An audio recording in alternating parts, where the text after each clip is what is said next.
ನಾವೆಷ್ಟೇ ಪ್ರಯತ್ನ ಪಟ್ಟರು ನಾವು ಅಂದುಕೊಂಡಂತ ಕೆಲಸ ಮಾಡೋಕೆ ಆಗ್ತಿಲ್ಲ, ಸರಿಯಾಗಿ ಸಂಪಾದನೆ ಆಗ್ತಿಲ್ಲ, ನಮ್ಮನ್ನ ನಮಗೆ ಉಳಿಸೋದಕ್ಕೆ ಆಗ್ತಿಲ್ಲ, ಸರಿಯಾದ ಉದ್ಯೋಗ ಸಿಗ್ತಿಲ್ಲ ಅಂತ ಸಿಕ್ಕಾಪಟ್ಟೆ ಲೈಫಲ್ಲಿ ಕೊರಗ್ತೀವಿ ಅಲ್ವಾ? ಹೌದು. ಇದಕ್ಕೆ ಆಚಾರ್ಯರು ಏನ್ ಹೇಳ್ತಾರಂತ ಹೇಳಿದ್ರೆ, ಜೀವನದಲ್ಲಿ ಕೆಲವು ಅಂಶಗಳು ನಮ್ಮ ಕೈಯಲ್ಲಿ ಇರೋದಿಲ್ಲ. ಅವುಗಳೆಲ್ಲವೂ ಕೂಡ ಮೊದಲೇ ನಿರ್ಧಾರವಾಗಿರುತ್ತೆ. ನಾವು ಹುಟ್ಟುವಾಗಲೇ ಅವುಗಳೆಲ್ಲ ಡಿಸೈಡ್ ಆಗಿರುತ್ತೆ. ಆಯಸ್ಸು, ಸಾವು ಎಲ್ಲವೂ ಕೂಡ. ಯಾವ ವೈದ್ಯನು ಆಯಸ್ಸು ತುಂಬಲಾರ. ಹಾಗೆಯೇ ನಾವು ಮಾಡುವಂಥ ವೃತ್ತಿ, ಅದರಲ್ಲಿ ಬರುವಂತಹ ಹಣ, ಕಲಿಯಬಹುದಾದ ವಿದ್ಯೆ, ಇದೆಲ್ಲವೂ ಕೂಡ ಪೂರ್ವ ಕರ್ಮಗಳಿಂದ ಮೊದಲೇ ಡಿಸೈಡ್ ಆಗಿದೆ ಅಂತ. ಹಾಗಾಗಿ ಅವುಗಳನ್ನ ಅರಿತು ನಾವು ಬಾಳ್ಬೇಕು ಮತ್ತು ನೆಮ್ಮದಿಯನ್ನ ಕಾಣಬೇಕು. ಆಚಾರ್ಯರು ಸಜ್ಜನರ ಬಗ್ಗೆ ಪ್ರತಿಯೊಂದು ಅಧ್ಯಾಯದಲ್ಲೂ ಕೂಡ ಹೇಳಿದ್ದಾರೆ. ಮೀನು ತನ್ನ ಮರಿಗಳನ್ನ ನೋಡ್ಕೊಂಡೇ ಇರುತ್ತೆ. ಅವುಗಳಿಗೆ ಅಪಾಯ ಒದಗದ ಹಾಗೆ ನೋಡ್ಕೊಳ್ಳುತ್ತೆ. ಅಪಾಯ ಏನಾದ್ರೂ ಉಂಟಾದ್ರೆ ಕೂಡ್ಲೆ ಅವುಗಳಿಗೆ ಹೆಲ್ಪ್ ಮಾಡುತ್ತೆ.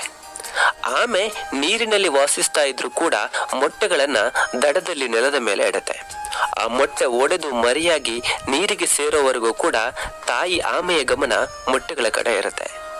ಪಕ್ಷಿಗಳಾದ್ರೂ ಕೂಡ ತಮ್ಮ ಮೊಟ್ಟೆಗಳಿಗೆ ಸ್ಪರ್ಶದಿಂದ ಕಾವು ಕೊಟ್ಟು ಮರಿಗಳಾದ ಮೇಲೆ ರೆಕ್ಕೆ ಬಲಿಯುವವರೆಗೆ ಆಹಾರವನ್ನ ತಂದು ಗುಟುಕು ಕೊಟ್ಟು ಮರಿಗಳನ್ನ ಸಾಕುತ್ತೆ. ಹಾಗೆ ಸಜ್ಜನರು ತಮ್ಮ ಸ್ನೇಹಿತರನ್ನ ಬಹಳಷ್ಟು ಪ್ರೀತಿಯಿಂದ ನೋಡ್ಕೊಳ್ತಾರೆ. ಅವರು ಗಮನದಿಂದ ಎಚ್ಚರಿಕೆ ಇಟ್ಟು ಕಾಪಾಡ್ತಾರೆ. ತಮ್ಮ ಸ್ಪರ್ಶದಿಂದ ಎಲ್ಲ ರೀತಿಯ ರಕ್ಷಣೆಯನ್ನು ಒದಗಿಸಿ ನಮ್ಮ ಸ್ನೇಹವನ್ನ ಮತ್ತು ಪ್ರೀತಿಯನ್ನ ಕಾಪಾಡ್ಕೊಳ್ತಾರೆ ಅಂತ ಆಚಾರ್ಯರು ಹೇಳ್ತಾರೆ. ನಮ್ಮ ದೇಹ ಯಾವಾಗ ಅನಾರೋಗ್ಯಕ್ಕೆ ತುತ್ತಾಗುತ್ತೆ ಅನ್ನುವಂಥದ್ದು ನಮಗೆ ಖಂಡಿತವಾಗಿಯೂ ಗೊತ್ತಿಲ್ಲ. ಯಾವಾಗ ಸಾವು ಬರುತ್ತೆ ಅನ್ನುವಂಥದ್ದು ಕೂಡ ಗೊತ್ತಾಗಲ್ಲ. ಅದಕ್ಕೋಸ್ಕರ ಚಾಣಕ್ಯರು ಹೇಳ್ತಾರೆ, ಎಲ್ಲಿವರೆಗೂ ಈ ದೇಹ ಆರೋಗ್ಯವಾಗಿರುತ್ತೋ, ಎಲ್ಲಿವರೆಗೆ ಅದಕ್ಕೆ ಮೃತ್ಯು ಹತ್ತಿರ ಬರೋದಿಲ್ವೋ, ಅಲ್ಲಿವರೆಗೆ ಆತ್ಮಕ್ಕೆ ಹಿತವಾಗುವಂತಹ ಕೆಲಸಗಳನ್ನ ಮಾಡಬೇಕು. ದೇಹವು ಚಿಕ್ಕ ವಯಸ್ಸಿನಲ್ಲಿರುವಾಗ ಆರೋಗ್ಯವಾಗಿರುತ್ತೆ. ಚಟುವಟಿಕೆಯಿಂದ ಕೆಲಸಗಳನ್ನ ಮಾಡೋದಕ್ಕೆ ಅದು ಶಕ್ತವಾಗಿರುತ್ತೆ. ಆಗ ನಾವು ಉದಾಸೀನ ಮಾಡದೆ ಧರ್ಮ ಕಾರ್ಯಗಳನ್ನ ಮಾಡೋದ್ರಿಂದ ನಮ್ಮ ಮನಸ್ಸಿಗೆ ಹಿತವಾಗುತ್ತೆ.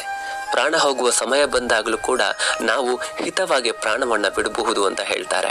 ಯಾಕಂದ್ರೆ ಮೊದಲೇ ಕೆಲಸವನ್ನ ಮಾಡಿಲ್ಲ ಅಂತಿದ್ದಾಗ ಪ್ರಾಣ ಹೋಗುವ ಸಮಯದಲ್ಲಿ ನಾವೇನ್ ಮಾಡೋದಕ್ಕೆ ಸಾಧ್ಯ? ಆಚಾರ್ಯರು ಪ್ರತಿಯೊಂದು ಅಧ್ಯಾಯದಲ್ಲೂ ಕೂಡ ವಿದ್ಯೆಯ ಬಗ್ಗೆ ಹೇಳ್ತಾರೆ. ವಿದ್ಯೆಯನ್ನ ಕಾಮಧೇನುವಿಗೆ ಹೋಲಿಸಿರುವಂತಹ ಆಚಾರ್ಯರು, ಇದು ಯಾವಾಗ ಏನ್ ಬೇಕಾದ್ರೂ ಕೇಳಿದ್ದನ್ನ ಕೊಡುತ್ತೆ ಅನ್ನುವಂಥದ್ದು ಪ್ರತೀತಿ ಇದೆ. ಸೊ ಹಾಗಾಗಿ ವಿದ್ಯೆ ಎಲ್ಲಿ ಬೇಕಾದ್ರೂ ಕೂಡ ಸುಖ ಜೀವನವನ್ನ ನಡೆಸೋದಕ್ಕೆ ನಮಗೆ ಸಹಾಯ ಮಾಡುತ್ತೆ. ಪ್ರವಾಸದ ಸಮಯದಲ್ಲಿ ವಿದ್ಯೆಯು ತಾಯಿಯಂತೆ ನಮ್ಮನ್ನ ಕಾಪಾಡುತ್ತೆ. ವಿದ್ಯಾವಂತನು ತಾಯಿಯ ಮಡಿಲಲ್ಲಿರುವಂತೆ ಎಲ್ಲಿಗೆ ಬೇಕಾದ್ರೂ ಸುಖವಾಗಿ ಹೋಗಿ ಪ್ರಯಾಣವನ್ನ ಮಾಡಬಹುದು. ಅದನ್ನ ಯಾರು ಕೂಡ ಅಪಹರಿಸೋದಕ್ಕೆ ಸಾಧ್ಯ ಇಲ್ಲ. ಅದನ್ನ ಗುಪ್ತವಾದ ಒಂದು ಧನ ಅಂತಾನೆ ಕರೀತಾರೆ.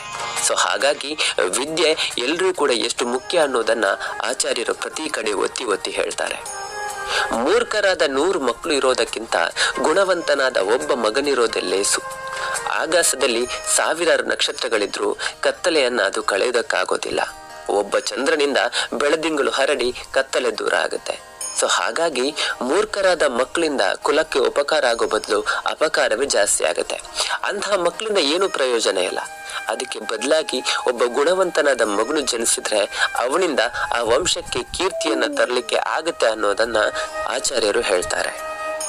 ಪ್ರತಿ ಅಧ್ಯಾಯದಲ್ಲೂ ಮಗನ ಬಗ್ಗೆ ಹೇಳುವಂತ ಆಚಾರ್ಯರು, ದೀರ್ಘವಾಗಿ ಬದುಕುವಂತ ಮೂರ್ಖ ಪುತ್ರನಿಗಿಂತ ಹುಟ್ಟಿದ ಕೂಡಲೇ ಸಾಯುವಂತ ಮಗನು ಉತ್ತಮ ಅಂತ ಹೇಳ್ತಾರೆ. ಯಾಕಂದ್ರೆ ಹುಟ್ಟಿದ ಕೂಡಲೇ ಮಗು ಸತ್ರೆ ತಂದೆ ತಾಯಿಗೆ ಕೆಲವು ಸಮಯಗಳ ಕಾಲ ದುಃಖ ಇರಬಹುದು.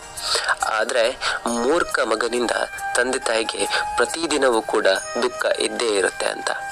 ಅದ್ರ ಜೊತೆಗೆ ಒಂದು ಹಸು ಗರ್ಭ ಧರಿಸದೇ ಇದ್ರೆ, ಹಾಲು ಕೊಡದೇ ಇದ್ರೆ ಅಂತ ಹಸುವನ್ನ ಯಾರು ಕೂಡ ಇಟ್ಕೊಳ್ಳೋದಿಲ್ಲ. ಅದೇ ರೀತಿ ಹುಟ್ಟಿದ ಮಗ ವಿದ್ಯಾವಂತ ಮತ್ತು ತಂದೆ ತಾಯಿಗೆ ಗೌರವವನ್ನು ಕೊಡದಿದ್ರೆ ಅವನಿಂದ ಏನೂ ಕೂಡ ಪ್ರಯೋಜನ ಇಲ್ಲ ಅಂತ ಆಚಾರ್ಯರು ಹೇಳ್ತಾರೆ. ಸಂಸಾರದ ತಾಪದಲ್ಲಿ ಸಿಕ್ಕಿ ಬೇಯುತ್ತಿರುವಂತಹ ಜನರಿಗೆ ಸಮಾಧಾನವನ್ನ ತರುವಂತಹ ವಿಷಯಗಳೇನಂತ ಹೇಳಿದ್ರೆ, ಒಂದು ಮಗ, ಇನ್ನೊಂದು ಹೆಂಡತಿ ಮತ್ತು ಸತ್ಪುರುಷರು ಇರುವಂತಹ ಜನ. ಸಂಸಾರದಲ್ಲಿ ಎಲ್ರೂ ಕೂಡ ಕಷ್ಟ ಇದೆ. ಆದ್ರೆ ಇಂತಹ ಕಷ್ಟದ ನಡುವೆ ಸಮಾಧಾನ ಕೊಡೋದು ಏನು ಅಂತ ಹೇಳಿದ್ರೆ, ಮಗುವಿನ ಮುದ್ದು ಮುಖ, ಪತ್ನಿಯ ಪ್ರೀತಿಯ ಸೇವೆ ಮತ್ತು ನಮ್ಮವರು ನಮಗೆ ನೀಡುವಂತಹ ಹಿತವಚನಗಳು, ಇದೆಲ್ಲವೂ ಕೂಡ ಇದ್ದರೆ ಬದುಕು ಚೆನ್ನಾಗಿರುತ್ತೆ ಅನ್ನುವಂಥದ್ದು ಚಾಣಕ್ಯರ ಮಾತು. ಮನುಷ್ಯ ಜೀವನದಲ್ಲಿ ಕೆಲವು ವಿಚಾರಗಳನ್ನ ಮತ್ತೆ ಮತ್ತೆ ಆಲೋಚನೆ ಮಾಡಬೇಕಾಗುತ್ತೆ ಅಂತ ಆಚಾರ್ಯರು ಹೇಳ್ತಾರೆ. ಅದ್ಯಾವುದಂತ ಹೇಳಿದ್ರೆ, ಯಾವುದು ಯಾವ ಕೆಲಸಕ್ಕೆ ಸರಿಯಾದ ಸಮಯ ಅಂತ, ಯಾವ ಕೆಲಸವನ್ನ ಯಾವಾಗ ಮಾಡಬೇಕು ಅಂತ ತಿಳ್ಕೊಂಡಿರ್ಬೇಕು. ಯಾರು ಈ ಜಗತ್ತಿನಲ್ಲಿ ನಿಜವಾದ ಸ್ನೇಹಿತರನ್ನೋದನ್ನ ನಾವು ತಿಳ್ಕೋಬೇಕು ಅಂತ. ಬದುಕೋದಕ್ಕೆ ಯಾವ ದೇಶ ಯಾವ ಪ್ರದೇಶ ಚೆನ್ನಾಗಿದೆ ಮತ್ತು ಉತ್ತಮ ಅನ್ನೋದನ್ನ ನಾವು ಕಂಡ್ಕೊಳ್ಬೇಕಾಗತ್ತೆ. ಜೊತೆಗೆ ನಮಗೆ ಎಷ್ಟು ಆದಾಯ ಬರ್ತಾ ಇದೆ ಮತ್ತು ಆ ಆದಾಯದಲ್ಲಿ ನಾನು ಎಷ್ಟು ಖರ್ಚು ಮಾಡ್ಕೊಳ್ಬೇಕು ಅನ್ನೋದರ ಗಮನವನ್ನ ಕೊಟ್ಟಾಗ ಬದುಕು ಚೆನ್ನಾಗಿರುತ್ತೆ ಅಂತ. ಅದರ ಜೊತೆಗೆ ನಾನು ಯಾರು ಮತ್ತು ನನ್ನ ಶಕ್ತಿ ಎಷ್ಟಿದೆ ಅನ್ನೋದ್ರ ಬಗ್ಗೆ ನಾವು ಯಾವತ್ತೂ ಕೂಡ ಯೋಚನೆ ಮಾಡಬೇಕಾಗತ್ತೆ ಮತ್ತು ಆ ದಾರಿಯಲ್ಲಿ ನಾವು ಮುಂದೆ ಹೋಗ್ಬೇಕಾಗತ್ತೆ. ಜೀವನದಲ್ಲಿ ನಮಗೆ ಬಹಳಷ್ಟು ಜನ ಹೆತ್ತವರ ಸ್ಥಾನದಲ್ಲಿ ನಿಲ್ತಾರೆ, ಮಾತಾ ಪಿತರ ಸ್ಥಾನವಾಗಿ ನಮ್ಮ ಮುಂದೆಗಿರ್ತಾರೆ. ಹಾಗಾದ್ರೆ ಯಾರು ಅಂತವರು? ಜನ್ಮ ಕೊಟ್ಟ ತಂದೆ, ಸಂಸ್ಕಾರವನ್ನ ಕಲಿಸಿದವರು, ವಿದ್ಯಾದಾನ ಮಾಡಿದವರು, ಅನ್ನವನ್ನ ನೀಡಿದವರು ಮತ್ತು ಭಯದಿಂದ ಕಾಪಾಡಿದವರು. ಇವರು ನಮಗೆ ಜಗತ್ತಲ್ಲಿ ಪಿತೃಸ್ಥಾನವಾಗಿ ನಿಲ್ತಾರೆ. ಅವರನ್ನ ನಾವು ತಂದೆಯ ಸ್ಥಾನದಂತೆ ಗೌರವಿಸಬೇಕಾಗತ್ತೆ. ಅದೇ ರೀತಿ ಒಬ್ಬ ರಾಜನ ಮಡದಿ, ನಮ್ಮ ಗುರುವಿನ ಪತ್ನಿ, ಗೆಳೆಯನ ಹೆಂಡತಿ, ಹೆಂಡತಿಯ ತಾಯಿ ಮತ್ತು ನಮ್ಮ ತಾಯಿ, ಇವರು ಇಷ್ಟು ಜನ ಕೂಡ ನಮಗೆ ಮಾತೃಸ್ಥಾನದಲ್ಲಿ ಇರುವವರು. ಅಂಥವರನ್ನ ನಾವು ಗೌರವಿಸಬೇಕು. ಅವರಿಗೆ ನಮ್ಮ ಗೌರವವನ್ನು ಸಲ್ಲಿಸಿದಾಗ ಬದುಕು ಚೆನ್ನಾಗಿರುತ್ತೆ ಅನ್ನೋದನ್ನ ಚಾಣಕ್ಯರು ಹೇಳ್ತಾರೆ. ನಮ್ಗೆಲ್ರಿಗೂ ಕೂಡ ಗೊತ್ತು, ಜೀವನದಲ್ಲಿ ರೂಲ್ಸ್ ಆ್ಯಂಡ್ ರೆಗ್ಯುಲೇಷನ್ ಎಷ್ಟು ಮುಖ್ಯ ಅಂತ. ಯಾಕಂತ ಹೇಳಿದ್ರೆ ಮನುಷ್ಯನಿಗೆ ಪೂರ್ತಿಯಾದ ಸ್ವಾತಂತ್ರ್ಯ ಕೂಡ ಒಳ್ಳೆಯದಲ್ಲ.